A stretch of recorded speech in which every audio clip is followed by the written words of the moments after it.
found in the warehouse. Monroe stops by, and Nick asks him about the Lowen Games. Monroe explains that these are brutal, illegal fights organized by Lowen, lion like Weston who enjoy bloodshed. They abduct innocent people and force them to fight to the death. Nick asks if such fights are still happening. Monroe isn't sure but mentions someone who might know more. Monroe meets with a man named Farley, who gives him an address and tells him to be there by 6 p.m. Monroe informs Nick and heads to the location. While talking to Nick on the phone, a horse trailer approaches Monroe. Nick warns him to leave, but before he can, Monroe is attacked and kidnapped. Nick arrives at the scene of Monroe's kidnapping and encounters the man in a car. Nick forces the man to reveal Monroe's location. Meanwhile, it's revealed that Leo is the mastermind behind the Fight Club. Monroe is thrown into the ring and forced to fight a powerful opponent. Nick reaches the Fight Club and calls Hank, requesting backup. Seeing Leo, Nick demands Monroe's release, but Leo insists that the fights are to the death, and only one can survive. Nick offers to fight in Monroe's place. While the fight ensues, Renard meets with a priest at a church, discussing Leo and urging him to put an end to his activities. Back at the Fight Club, Hank arrives with backup, arresting everyone. In the final scene, Renard confronts Leo, accusing him of causing all the chaos and warning him of the consequences. Just then, a creature attacks and kills Leo. 3 men in a house prepare weapons for a robbery. Tension rises as 2 of them argue and reveal their Weston forms.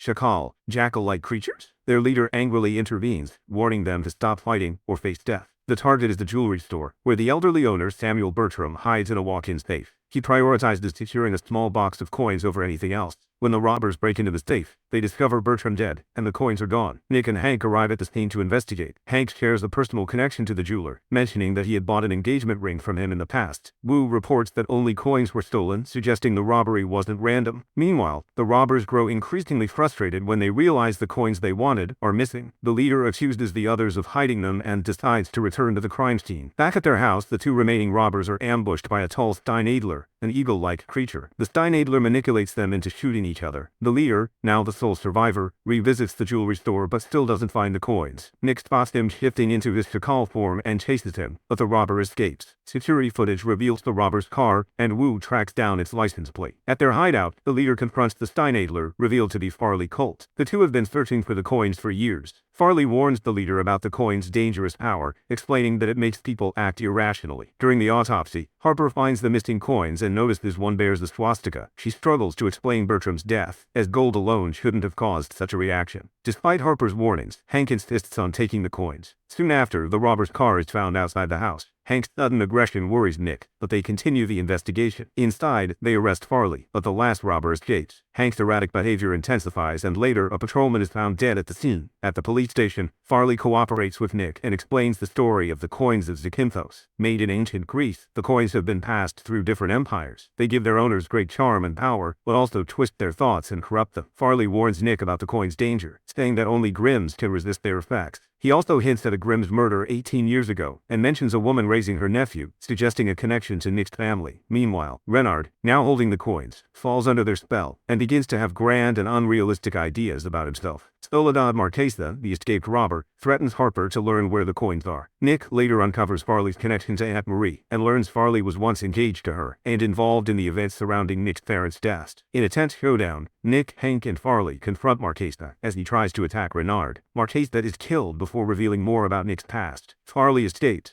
but is later confronted by Nick in his hotel room. After a struggle, Nick retrieves the coins. Recognizing their danger, he locks them away in the weapons cupboard in his trailer. The episode ends with a reel found among Farley's belongings, showing Adolf Hitler as a Vasen, whose influence was amplified by the coins during his speeches. 2 thieves break into a factory to steal copper, only to discover that someone else has already taken it. As they search the factory, they are attacked and burned alive by a Vesden resembling a dragon, known as a Demonfuhr. Shortly after, a badly burned man stumbles away from the scene, escaping on a rail cart. The next morning, Nick and Hank investigate the factory with arson investigator Jordan. The bodies of the thieves are burned with a substance similar to napalm, though no accelerant is found. The factory owner, Truman, explains that his copper has been targeted in multiple break-ins, and that no security measures seem to work. Nick notices that the lock on the factory door looks melted, and Hank discovers oil on the ground, which is later identified as containing human lipids. Wu shares a witness statement about a burned man fleeing the scene, giving the team a lead. The burned man is revealed to be Fred Everhart, a former Desert Storm veteran and a demon fighter. Fred later attacks Truman but escapes when the police arrive. During the encounter, Fred sprays Wu with his fiery, catonic substance but stops short of killing him. Nick and Hank realize Fred is not only dangerous, but also a tragic figure, as his human form appears sickly and in pain. Nick tracks down Fred's daughter, Ariel, at a nightclub where she performs fire dances. Ariel, also a demon foyer, immediately recognizes Nick as a Grimm. She teases him and refuses to stay where her father is hiding. Following her, Nick discovers her home filled with copper fixtures and signs of fire purging. Ariel kisses him provocatively, but their encounter is interrupted by a call from Juliet, creating tension between Nick and his girlfriend. Research reveals that Demon Foyer has a lineage connected to dragons, and their lairs are often filled with copper and bones. Ariel later lures Nick into a trap by kidnapping Juliet and taking her to the lair to help her dying father. Ariel manipulates Fred by convincing him that Juliet is his mate, pushing him to protect her. Nick turns to Monroe for help in rescuing Juliet, and the duo heads to the lair. Monroe frees Juliet while Nick confronts Fred. In a heated fight, Nick is forced to kill Fred in self-defense. Ariel survives the ordeal and emerges from the lair, furious but alive. The episode ends on a tense note. Nick and Juliet's relationship remains strained, with Juliet questioning whether she can handle the dangers of Nick's life. Nick reflects on his Aunt Marie's warning to let Juliet go, leaving him with doubts about their future together. Renard pushes Adeline to cast a love spell on Hank as part of his plan to manipulate Nick. Although hesitant, Adeline follows his orders and uses the vial of blood provided by Renard to prepare the spell. Meanwhile, Juliet, still unsettled by recent events, asks Nick to teach her how to shoot. Their conversation is interrupted by a nervous refrigerator repairman, who awkwardly apologizes for spreading rumors about Nick being a Grimm. He offers a gift as an apology, amusing Juliet, though Nick brushes it off with a made-up explanation. Elsewhere, two Wesson addicts take a drug called J, which boosts their confidence and makes them aggressive. High on J, they storm into a spice shop owned by Freddy, a Fuchsbau. After Adeline finishes their shopping and leaves, the addicts demand more J from Freddy. Under pressure, Freddy directs them to the basement, but sets off the alarm to scare them away. As the addicts flee with the drug, one of them shoots and kills Freddy. Nick and Hank take on the case, and Nick calls Freddy's sister, Rosalie, to break the tragic news. Rosalie, who is initially composed, agrees to meet Nick at the shop. When she sees the scene, her grief overwhelms her, and she unintentionally shifts into her Wesson form, revealing her true identity to Nick. Though wary of him as the Grimm, Rosalie decides to help with the investigation, offering to figure out what the addicts stole. Meanwhile, Adeline visits Hank with cookies laced with the love spell. Unaware, Hank eats them, triggering the spell. At the spice shop, Monroe helps Nick identify J as a dangerous and addictive drug. Rosalie and Monroe bond over their shared Wesson nature, and Rosalie expresses her determination to find the people who killed her brother. That night, the addicts break into the shop again, forcing Rosalie to hide. She escapes and calls Nick, identifying the attackers as Schellendeck. Preferring Wesson protection, she asks for Monroe's help instead of involving human officers. Meanwhile, Hank starts experiencing vivid hallucinations of Adeline, showing the spell is working. The next day, Rosalie and Monroe work together at the shop and grow closer. Nick and Hank track down the addicts, but Hank's visions of Adeline distract him, allowing the suspects to escape. Later, Monroe and Rosalie save Wu, who accidentally consumes a dangerous substance from the shop and has a severe allergic reaction. Rosalie quickly makes an antidote, sharing her own past struggles with addiction in the process. Nick and Monroe lead a raid on a Wesson crack house and, with Rosalie's help, capture the addicts. Grateful for her assistance, Monroe offers to support Rosalie as she decides to keep Freddy's spice shop open temporarily. The episode wraps up with Juliet impressing Nick at the gun range, while Hank dreams obsessively about Adeline, showing the love spell's growing hold on him. At the police station, Nick asks Hank about managing tasks and ensuring everything is in order. He confides in Hank about his plan to propose to Juliet during their upcoming weekend getaway, but admits he's nervous she might say no. Hank avoids answering Nick's concerns, and Nick's motivations for proposing remain unclear given their recent relationship struggles. Meanwhile, Robin, a Wesson called a Steltenvogel, hides in the woods near Whispering Pines where Nick and Juliet are headed. She's trying to escape Tim, a Claustrite who controls and abuses her. At the station, Hank, still under Adeline's spell, obsessively tracks her using police resources. Wu, also affected by the spell's side effects,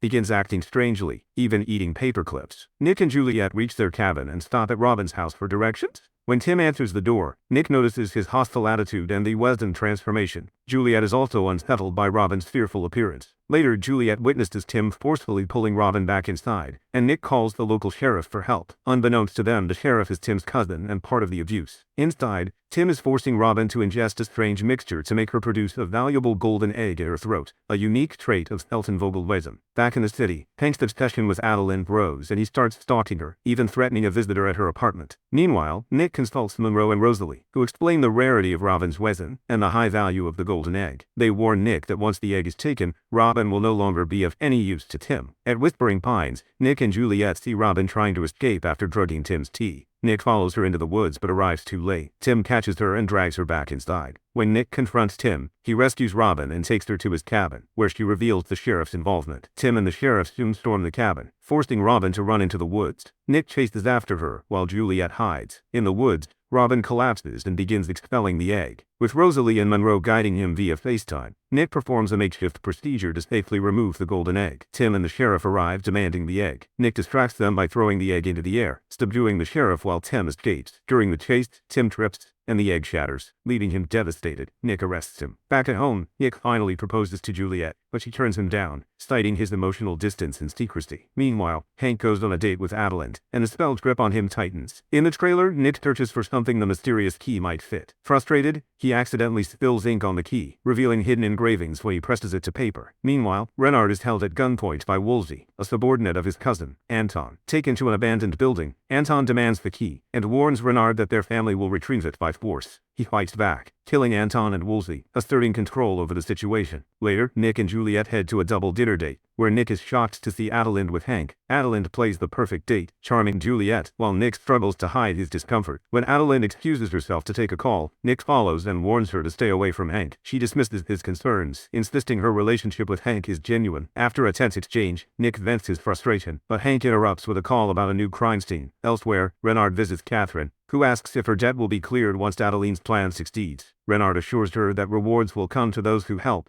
but warns against failure. Meanwhile, Hank begins showing obsessive behavior due to Adalind's spell, and Wu, still affected by his earlier exposure to the potion, continues eating non-food items. At the crime scene, Nick and Hank find the bodies of Anton and Woolsey. Nick suspects a third person was involved, but Renard seems unfazed when they report their findings. Later, Renard discreetly alters the evidence, swapping the SIM card from a cell phone to erase any trace of his involvement. Nick grows more concerned about Adalind's hold on Hank, and talks to Monroe and Rosalie. They suspect a potion is involved, identifying it as Death for Love, a dangerous brew that creates obsessive behavior before killing the victim. Rosalie starts working on an antidote, but warns that if Hank and Adalind have slept together, breaking the spell will be nearly impossible. When Nick tries to warn Hank, it's already too late. Hank and Adalind have spent the night together. Later, Adalind calls Nick, demanding the key in exchange for Hank's life. Rosalie reveals that the only way to break the blood-based spell is with Grimm's blood. At a park meeting, Nick confronts Adalind, goading her into attacking him. During the fight, she ingests his blood, breaking the spell. The curse on Hank is lifted, but Adalind loses her Hexenbiss powers and becomes fully human. Feeling defeated, she runs away. At her mother's house, Catherine and Renard scold Adalind for failing. Renard realizes that Nick's smarts could be useful to them. Meanwhile, Nick figures out the engravings on the key, which appear to be part of a map. Nick spends the night in Aunt Marie's trailer, writing about his encounters with Weston in the Grimm diaries. He's tired but keeps going, reflecting on his recent experiences with Tim,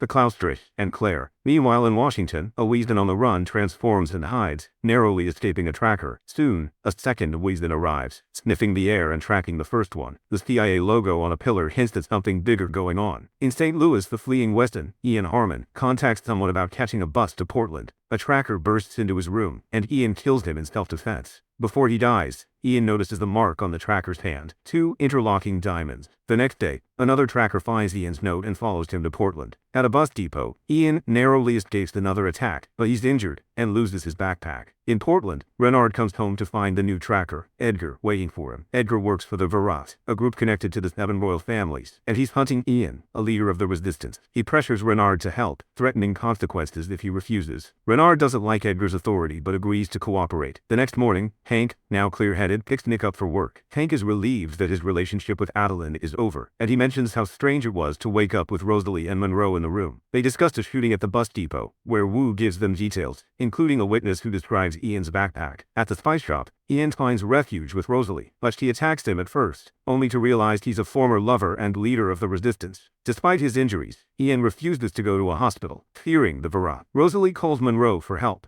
and together they remove the bullet. Monroe is uneasy about Ian's past with Rosalie, and what his presence in Portland means for the Virat's growing influence. Nick and Hank investigate the bus depot and link Ian to the murder of a bartender at a nearby bar. They don't know Edgar set it up to frame Ian. Meanwhile, Edgar pressures a camera store owner, Reginald, to betray Ian. Rosalie goes to the store to arrange new papers for Ian, but Reginald tips off Edgar, leading to his murder. Edgar then uses Rosalie as bait to lure Monroe and Ian. At the spice shop, Edgar holds Rosalie at gunpoint, threatening to kill her unless Ian is handed over. Monroe arrives with Ian, followed by Nick, who distracts Edgar. Rosalie takes the chance to incapacitate Edgar using Wheeston powder, and Monroe subdues him in bloodbath form. Ian, knowing the Verret won't stop hunting him, kills Edgar despite Nick's protests. To protect Rosalie and Monroe, Nick pretends to arrest Ian but secretly frees them at the bus depot. Renard, inspecting Edgar's body, warns Nick that Ian's survival is uncertain as the world is on the brink of war, orchestrated by the 7 royal families. Nick examines the weapons in his cupboard, feeling overwhelmed by their deadly potential. Wanting to improve his combat skills, he meets Monroe in the woods for a training session. While they practice, Monroe teases Nick about how little he knows about his grim abilities,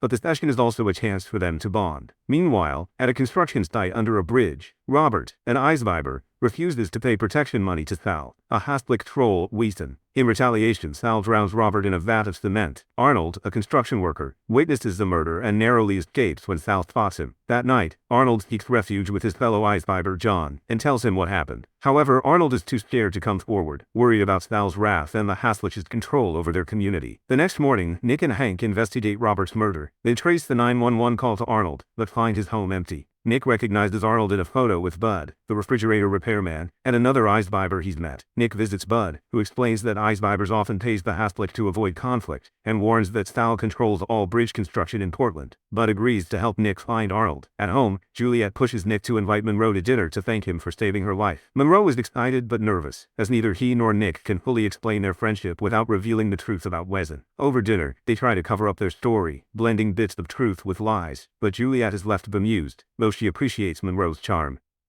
Meanwhile, Bud convinces Arnold to bring his story to the Eisviber Lodge, where the community votes on whether he should testify. Despite Bud's efforts and Nick's encouragement, the lodge votes against it, fearing retaliation from the Hasplik. Disappointed, Nick leaves but thanks Bud for trying. Later, inspired by Bud's bravery, Arnold decides to testify and turns himself in at the station. When Sal learns of Arnold's decision, he contacts 2 Reapers, deadly enforcers who hunt Grims. The Reapers threaten Sal into luring Nick to his club, but Sal is arrested before their plan can unfold. As Nick drives Arnold to safety, the Reapers ambush him. Bud and John warn Nick, who leads the Reapers to a secluded spot. Armed with his grim weapons, Nick fights the Reapers, killing one when he accidentally decapitates the other. Nick uses a hemlock-tipped arrow to take down the second Reaper. Nick calls Monroe for help, and together, they dispose of the bodies. To send a message to the Reapers, they boxed up the severed heads and shipped them to Germany with a note that reads, "Next time, send your best." The senior Reaper in Mannheim receives the package and realizes Nick is no ordinary Grim. Back home, Nick finds his living room filled with pies, quilts, and flowers. A heartfelt thanks from the Eisvibers for standing up to Sal. Touched, Nick downplays his actions, saying he was doing his job while Juliet looked on, amused but curious.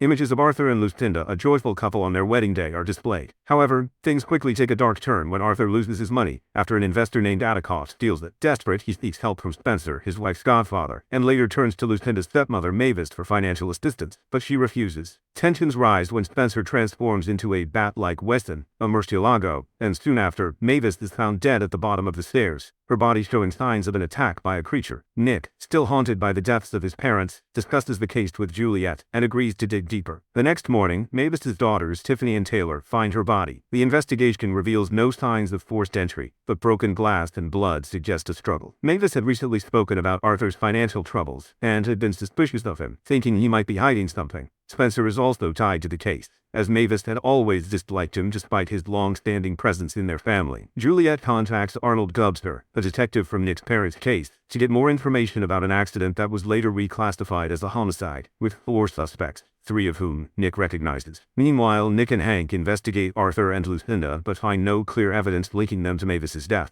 The case takes another turn when Spencer shifts into his bat form, revealing his Wesson identity. Arthur and Lucinda deny any involvement, but the tension grows. As the investigation continues, Lucinda, who initially seems innocent, confesses that Spencer has been protecting her for years. Spencer admits his obsession with Lucinda and reveals that he killed Mavis and Tiffany, blaming them for mistreating her. Meanwhile, Nick and Monroe use a siren to stop Spencer's high-pitched attacks, which they learned about from Monroe's research on Murcielago Wesson. Spencer confesses to Nick and Hank, but his true plan is to use the confession for an insanity defense. Spencer manipulates the situation further, warning Nick about Lucinda and claiming she'll inherit everything once her sister Taylor is dead. Nick and Hank rush to protect Taylor, but it's too late. Lucinda, in her bat form, kills Taylor before they can intervene. As Lucinda tries to escape, Nick and Monroe use the siren to trap her, but the glass around her shatters, allowing her to escape. In the final confrontation, Lucinda is killed by Spencer, who later meets his end at her hands. Nick realizes that the siren was the weapon all along, and Renard agrees with his conclusion. Back at home, Nick reflects on the events with Juliet, who apologizes for reopening old wounds, and he reassures her. The episode ends with Nick looking at a photo of the final suspect in his parents' death. Two boys, David Gimlin and Michael Patterson, wander through the jungle in search of Bigfoot. Suddenly, they are attacked and killed. In the next scene, a man named Tom spots a wounded horse in front of his house. He calls Juliet and asks her to come and examine the injured horse. After inspecting the horse's wounds, Juliet says that it looks like a large animal attacked it. The two of them head toward the jungle and discover the dead bodies of the boys. Juliet calls Nick and tells him that she has found a body. Nick arrives with Hank and other officers at the crime scene, where they find a camera. A girl appears from the bushes, crying, and says that Bigfoot killed the two boys. They watch the footage from the camera and see that the killer is wearing a red shirt. Monroe is asleep at home when he hears the noise downstairs. He goes to check and finds his old friend, Larry McKenzie, who turns out to be a wilderman. Larry is badly injured and Monroe immediately calls Nick, telling him about Larry and asking him to come over. Nick arrives quickly. Monroe explains that Larry is a calm guy and couldn't have killed anyone. He tells Nick that Larry has been attending therapy sessions with Konstantin Brinkerhoff, who is a therapist for Weston. While they are talking, Monroe catches the scent of search dogs coming toward his house. To keep them away, Monroe wears Larry's shirt and runs into the jungle. As he shifts into his Weston form, the dogs become frightened and run away. In his Weston form, Monroe collides with Hank, who is shocked to see him. Monroe goes back home and just then Larry starts acting strangely. He pulls out a pump from his neck, and then his breathing stops and he dies. Nick and Monroe take Larry's body and the pump to the jungle. In the next scene, Nick confronts Brinkerhoff and asks about Larry. He explains that Larry had been struggling with impulse control. Nick then gets a call from Hank, who tells him that they have found the killer's body in the jungle. An inspector finds a pump with a serial number on it. Nick tells him to track the manufacturer. Meanwhile, Juliet runs a test on the injured horse's hair in the lab. Renard informs the media that they've found the killer's body and that there's no longer a threat. Later that night, two men are drinking beer when one of them steps away to pee. A man named Alan Evercroft attacks him, killing him, and then moves to the other man to kill him as well. However, the second man stabs Alan with a metal rod, killing him. The next morning, Nick and Hank arrive at the crime scene and begin their investigation. They notice that the injuries on the victim are the same as those on Larry's body. Meanwhile, Monroe meets with his old friend, who reveals that Larry had been visiting Brinkerhoff along with two other men, Alan Evercroft and Dan Murray. Monroe tells Nick what his friend shared, and Nick tells him that Alan Evercroft was killed last night. He also mentions that Evercroft had the same type of pump in his body as Larry did. Monroe tries calling Dan Murray, but his brother answers the phone and says that Dan died 2 days ago after climbing out of a window. At the station, Wu tells them that Dr. Brinkerhoff had ordered these pumps 3 months ago. Dr. Brinkerhoff is in his office when Monroe confronts him, demanding to know what drugs he is giving to his patients. Brinkerhoff becomes angry and attacks Monroe. The police arrive, and Brinkerhoff breaks the window and storms off. He runs into a theater, and Nick and Hank follow him, searching for him everywhere. Brinkerhoff tries to attack Nick from behind, but Hank fires a shot, saving Nick's life. Brinkerhoff falls, and when Hank goes to check on him, he sees Brinkerhoff's face change. Hank is shocked by this scene. In the final scene, Nick is with Juliet, and she tells him that she ran a test on the horse's hair, but the results are inconclusive. She mentions that the DNA doesn't match any known species. Juliet admits that she is starting to believe in things like Bigfoot. In a restaurant, Nick and Monroe discuss Hank's condition. Nick says Hank is still in shock from what he saw. Monroe adds that Hank was freaked out when he saw him in bloodbath form. As they leave the restaurant, a man named Nathaniel Adam takes their picture. He calls someone and says it's time for him to come to Portland. At the station, Hank asks Nick what he's doing, and Nick tells him that Interpol has sent a file on Akira Kimura, one of the men responsible for Nick's parents' deaths. Nick explains that Kimura is the one who sold the gold coins to Sam Bertram. In the next scene, Akira Kimura arrives in Portland and is welcomed by Adam. He tells Kimura that Marchesa was involved in a jewelry store robbery where the owner, Sam Bertram, was killed. During the autopsy, 3 gold coins were found in Bertram's stomach. Adam shows Kimura pictures of Nick and Hank, saying these are the detectives handling the case. After Kimura got all the information from Adam, he killed him. Meanwhile,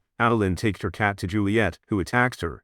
It's revealed that Adeline has cast a spell on the cat. Nick and Hank arrive at the crime scene where they find a coat with only a car key. They search the car and discover a camera, which contains photos of them. Captain Renard comes back to his apartment and finds it trashed. In the kitchen, he discovers his maid's dead body. Just then, Kimura attacks him and takes him hostage, demanding to know where the coins are, but Renard says he doesn't know. Nick, Hank, and other officers arrive, and Kimura flees. Nick tells Renard that Kimura is connected to a secret organization called Dragon's Tongue, which was founded in 1901. Nick then goes to Monroe and tells him about Kimura and how the photos were found on Kimura's private investigator's camera. That night, when Nick is with Juliet, she shows him the bandaged scratch on her hand. She explains that Adeline's cat scratched her. Nick insists that she needs to go to the hospital quickly because Adalind is no ordinary person. Juliet doesn't understand, so Nick takes her to Aunt Marie's trailer, where he shows her books and weapons and explains that he can see people in their true forms. Juliet thinks Nick is mentally disturbed and suggests he needs to see a psychiatrist. To prove his point, Nick takes her to Monroe's house and asks Monroe to transform into his bloodbath form in front of her. Before Monroe can transform, Juliet faints, and Nick rushes her to the hospital. Meanwhile, at Adam's place, a woman takes a picture of Nick and then leaves the room. Inspector Wu sees her and asks her to stop, but she attacks Wu and the other officers, and then escapes from there. At the hospital, Monroe tells Nick that to help Juliet, they need to find the cat that attacked her. They track down Adalind's cat, take it to Rosalie, and ask her to find a cure for Juliet. When Nick gets home, he finds the house has been messed up. He then sees Kimura coming down the stairs. Nick shoots at Kimura, and a fight breaks out. Just then, the woman arrives and kills Kimura. In the final scene, Nick calls her Mom, and that's how season 1 ends.